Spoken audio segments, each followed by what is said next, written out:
New জার্সির মাটিতে ইতিহাস, আর সেই ইতিহাসের পাতায় এক ঝলক নাটকীয় উত্তেজনা। ফিফা ক্লাব বিশ্বকাপের ফাইনালে হট ফেভারিট পিএসজির বিপক্ষে আন্ডারডগস চেলসির ৩-০ গোলের জয় যেমন বিশ্বমঞ্চে আলোড়ন ছড়িয়েছে, তেমনি পরের মুহূর্তগুলোয় রীতিমতো শিরোনাম দখল করে নিয়েছে দ্য পারিসিয়ানস। ম্যাচ শেষে দুই দলের খেলোয়াড় ও স্টাফদের মধ্যে লেগে যায় তুমুল বাকবিতণ্ডা এবং এক পর্যায়ে পিএসজির ম্যানেজার লুইস এনরিকের সাথে উত্তপ্ত বাক্য বিনিময়ে হাতাহাতির পর্যায়ে মাটিতে পড়ে যান চেলসির ব্রাজিলিয়ান ফরওয়ার্ড জাও পেদ্রো।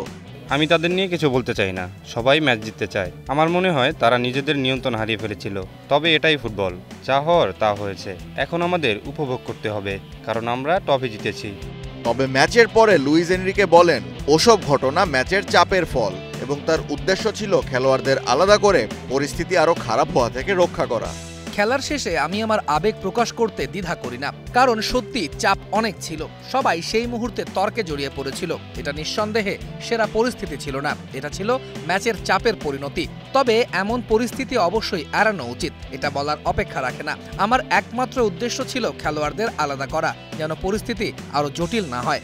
চেলসির পরে কোল পামারের 2 গোলের পর 43তম মিনিটে জাও পেদ্রোর চিপ শট চেলসির স্কোর লাইন ৩-০ করে এবং এই জয়ে তারা প্রথমবারের মতো সম্প্রসারিত ফরম্যাটে ফিফা ক্লাব ওয়ার্ল্ড কাপের শিরোপা জেতে।